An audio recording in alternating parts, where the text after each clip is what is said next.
The Jacob Media Sports Network, in partnership with 97.3 ESPN, brings you the Mays and Eytan Show. Middays with Harry Mays and Eytan Shander. Now, it's the Midday Show with Harry Mays and Eytan Shander on 97.3 ESPN Radio. Well, we are at the midway point of the week here, and I know a lot of people went nuts and crazy about Ben Simmons last night. Oh, my God. But I hope people are ready. I don't know how you can separate the two. So if we're going to talk about Ben Simmons, which I'm glad and more than happy to, then somebody's going to have to take that team and the organization in which they're a part of to task for booting people out last night as well. So two things in my world, in my mind at least, Harry. Right. From the Sixers game. And listen, this isn't some slap joke morning show that's been losing for 6 straight years and doing fart jokes.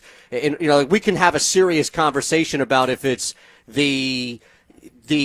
what happened last night by fans getting ejected for trying to exercise free speech, or if it's just the over-the-top positive or negative. I saw people actually coming down on Sixers fans last night. I favorited like 6 different tweets last night. What? From people that were in the media, like media people that cover or blog or write and do other teams around the like saying, slow down, like how dare you, chastising fans for celebrating Ben Simmons knocking a three-pointer down at the end of a meaningless preseason. Well, I'm not chastising any. Who was chastising fans? I got to find these. I favorited them. I mean, the mass hysteria was way over the line. I mean, geez. It's against a Chinese team. He had to be goaded into shooting the ball by Joel Embiid, who was on the other side of the court, like going, come on, shoot the ball. He shoots it. He's wide open, and he made it. Great. He was cyberbullied. Yeah, right. I've never seen a guy 3 times cyberbullied into doing something. 2 years ago, they booed him in one series. Last year was it the Boston series? I think it was the Boston series, and it responded, or maybe it was the Miami series, and it responded there. Last year it was the it was the Miami series. It was the Miami series. It was after Game 1, and he came out in Game 2 and was really aggressive. I think that's and what he you're was talking getting about, booed right? and all this stuff, and people on Twitter. Last year it was the whole thing with the Nets. He was getting booed at home and crushed on Twitter, and now it's come to the point, Harry, where enough people in this city, including his teammates, have bullied/cyberbullied this man into taking a three-point shot. I know. Good for him. He made the shot. Great. Okay?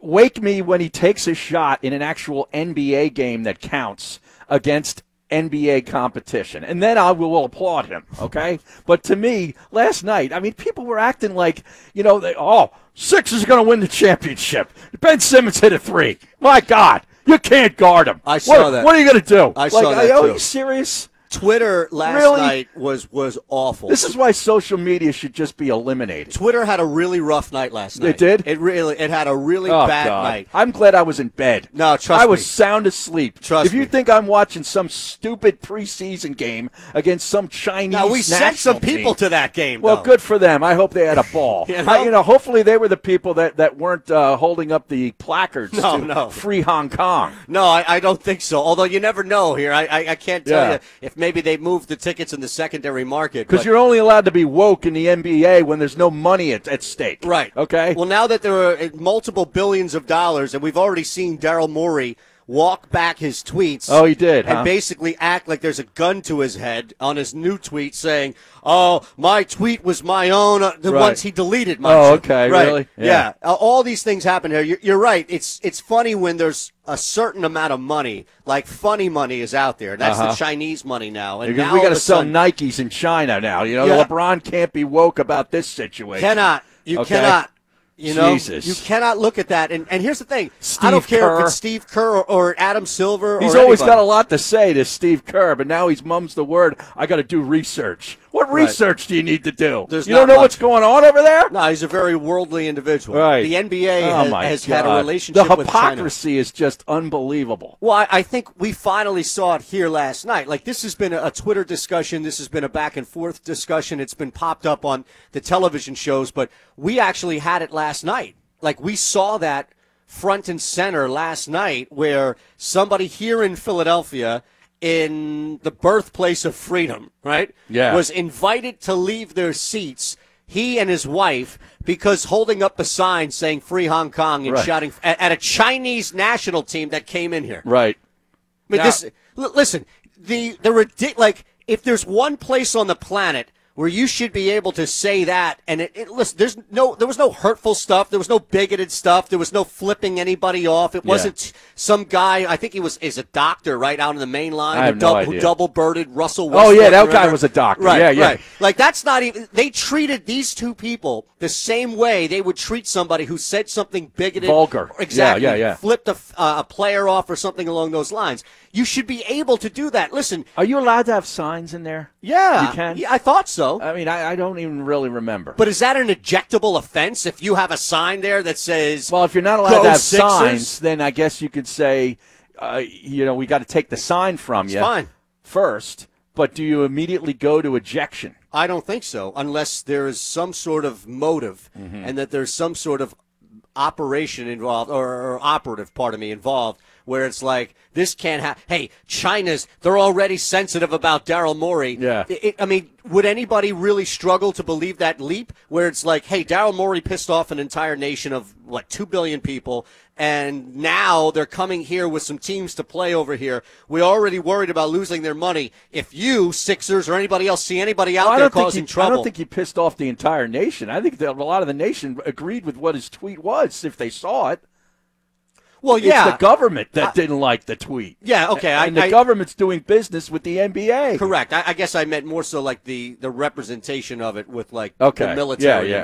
Right. Yes. But listen, you should be able to come over here and say "Free Hong Kong." I say this is a first-generation Israeli who has family members who fought in wars over there. You should be able to come over. You want to say "Free Palestine" at a game? If there's an Israeli team coming over here, you can do whatever you want. Like, this should be the arena. This should be the country in which you should be able to say something positive, even if it's something that's politically loaded. Like, nobody's saying, "You murderers, like, nobody's even coming out in that. And it felt so over the top, and it kind of marred what should be us going back and forth, to your point, having fun with the people who were just so crazy about Ben Simmons' People three-pointer. just went nuts. Unbelievable. I mean, we should pull up some of these tweets. I hope he shoots a couple of these during real games. I really do. The shot actually looked good. The release looked really good. Do you think that he'll shoot another one? What's the over-under? What do you mean? On the when next do they play time next? he shoots one? When do they play next? I have no idea. I don't pay attention to preseason. Well, this would be interesting. Ask Gil. He's all about the preseason basketball. I wonder if there's a prop bet. Orlando. There has to be a prop bet out there, like maybe on the global market, right? Probably. Player props about. What's that site you go to? Is that the one right there? It's the global market. Yeah, right? Bet online or global whatever? Market. Global market. That's the technical term here. Come on, Harry. All right, you don't want to promote the site? Well, no, we promote everything parks related. Jesus. That's all. So I'm just trying to make sure that sometimes you can't find it. Well, you're just looking global here. That's all I'm doing. No, but my point of it is there has to be some sort of prop, right? I would think so. Would you take the over plus 0.5 of 3-point attempts in the next preseason game for Ben Simmons? No, not in a preseason game. I mean, wouldn't there be one for a season? How many does he attempt in the season coming up? I don't know, man, because I need to see more. Like, I feel like this is a build to get to that point, right? Speaking of which, Eagles take on the Minnesota Vikings. Are we going to at all talk about a football game? Yeah, I'd like to. That's the biggest of the season to date. It's an all-out assault on Dalvin Cook, if you ask me, if you're an Eagles fan. He's number one. You got to try to stop and minimize Dalvin Cook, and let's see if Kirk Cousins can beat you.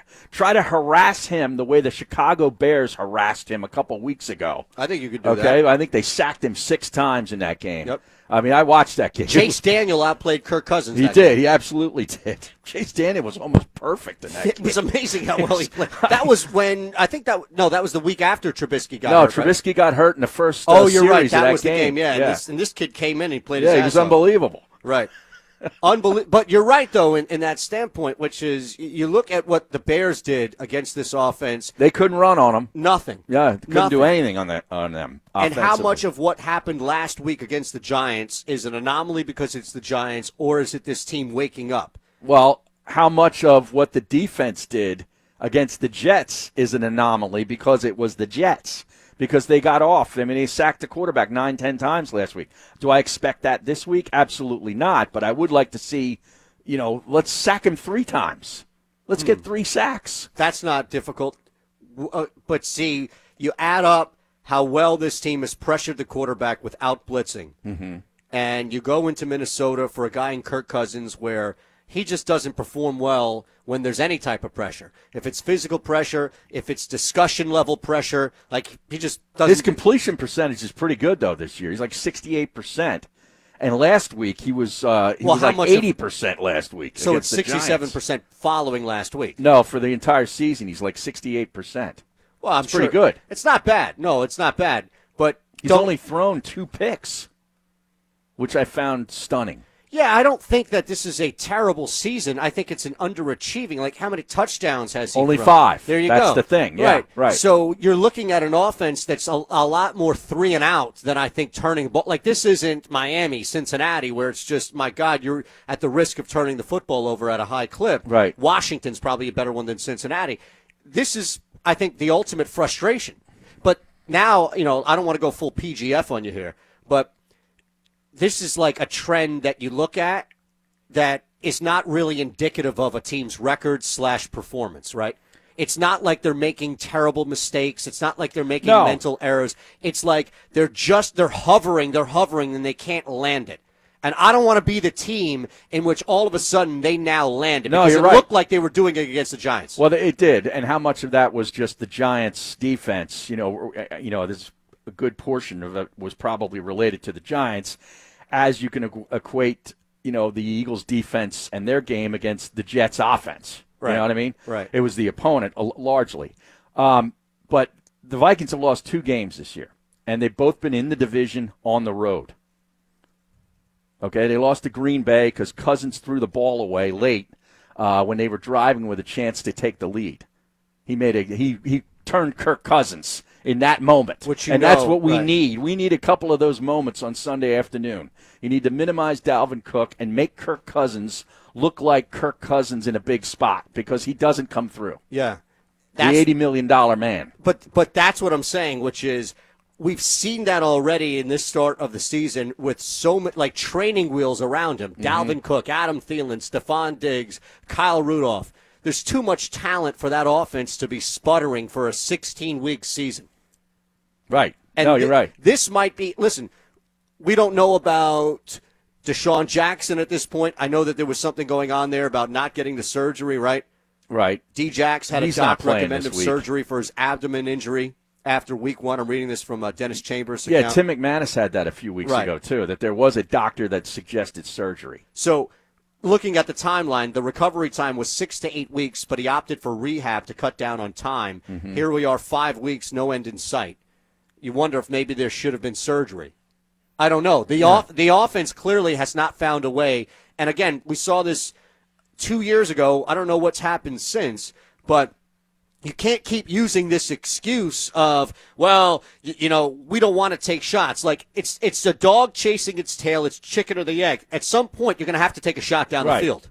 Like, you can't to show somebody that you're willing to, right? But you've got guys you can actually send, send Hollins on a 9 route. Nelson Aguilar, how about him? Yeah, I agree. Hell, even Zach Ertz you can send down the middle of the field if you identify a cover 2 or some sort of man situation in the middle of the field, send somebody down the field, Harry. But I tell you, this Vikings defense, though, their defense is actually 6th in the league in pass defense. They don't allow big plays. No. Okay, pretty much everything that gets done on them is underneath stuff. They've sacked the quarterback 15 times. That's as a pretty defense, aggressive. that's pretty good. And they're 9th in the league in rushing defense. They only give up an average of 88 yards a game. So, I mean, this is a stingy, sound group on defense. I think what the best thing, though, that we just laid out before you gave us that information, which is pretty good Vikings information, Harry, is that we just talked about a team that has been struggling to move the football down the field, X plays, right? Big plays. Mm-hmm. and not necessarily X so much as you can turn something short or mid into a big play. But doesn't that feed into what the Eagles have been doing well? Like maybe there's less pressure to go down the field and stretch a field if you're constantly getting mid plays to work, meaning you're taking advantage of mismatches. And again, this is on Mike Groh and this is on Doug Peterson. This is on these two guys, because at some point you're going to have to look at what Minnesota allows you to do, and you just laid it out. You can get underneath on them. Okay, you've got multiple people you can use. You can use Miles Sanders. If Sproles is healthy, that's fine. Tight end sets, exactly, things the like 12 that. personnel. There's no excuse for this team to not look creatively, if I can use this term, coin it or just steal it, creatively prepared for this football No, game. I agree. You put two tight ends in there with Miles Sanders in the backfield. There's another receiver. He's pretty good at catching the ball. These two tight ends are matchup nightmares for any good team in the league. Right. So, they're going to have to get creative. But I agree with you, though. They got to start utilizing, Aguilar's got to get more targets, okay? You just can't. If you're a defense right now, you're looking at what they've done the last couple of weeks. You don't even have to guard him seriously. Yep. He's not even being looked at. You're right. As an option. But he's out there the entire time. Right. So maybe this I know he's dropped a few balls. I get it, but Jesus. You know what, though? I figured this thing out. And I forgot to bring it up, and I was waiting for you to actually reintroduce it into the show. This is the ultimate rope-a-dope. What's that? This is Doug Peterson and Mike Groh, don't call me Al Groh, going to the game plan, going to the tape, looking at everything and saying, you know what? This guy has been out here for 2 straight weeks so much that people don't even know he's out there. He's blended in with the field. Right. You can't even tell that Nelson's out there, yet you look at the snap count. Now, this is the game. Watch. You heard it here first. Okay. Wednesday, 12:16. Mark the time. October 9th. Josh, mark this time, 12:16 Wednesday. There will be no bigger performer outside of the man throwing him the football than Nelson Aguilar on offense come Sunday in Minnesota. Are we running a jet sweep to Aguilar? Did you see how much the jet sweep worked Monday night? I know. That's all San Francisco I runs. know. Jet sweep right, and then they fake it. 609-403-0973. All right, we've got a busy show at Harry Mays TU, at Shander Show.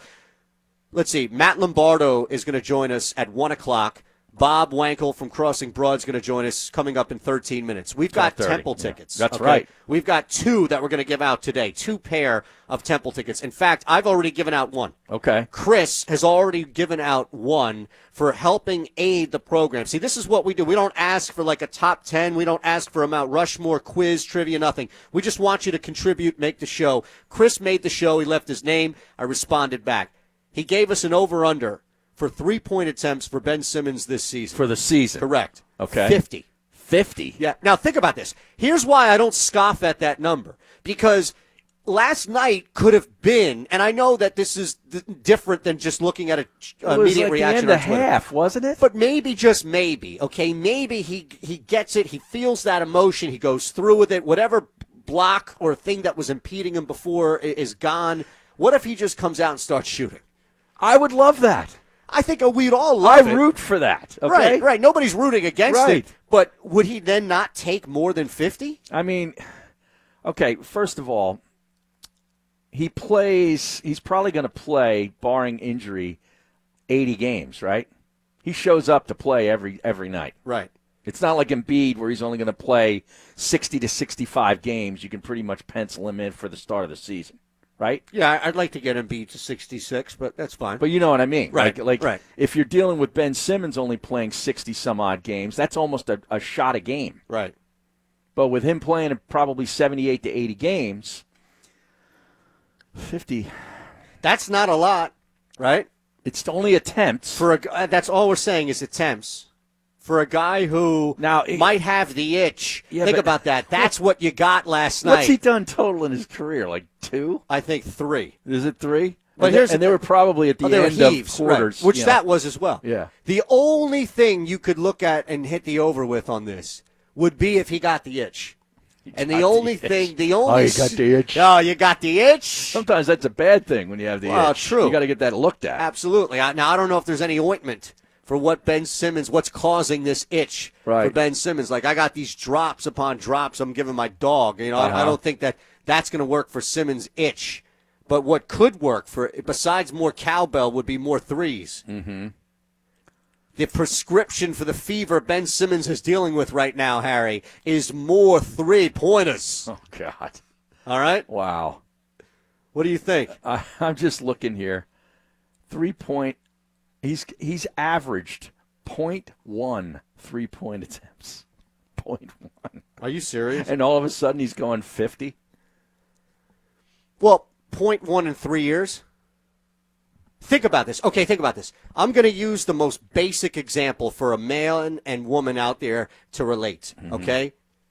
Let's just say that, and I don't, whatever age is the age of... You're talking breaking cherries Absolutely. here? Is that what we're talking Absolutely. about? But- Deflowering? But think about that, right? Like if you've gotten to a point Right. in which you haven't had sexual intercourse, Right. but you've hooked up, right? Right. If you're a man or Well, woman, this is me at Shippensburg. That's what I'm Once saying. the seal was broken, it was that's all it. over. You had an itch. I know. You probably had an itch that led to an itch. Yeah, right. I got the itch as a result of all this. And mono, by the way. There you go. Yeah.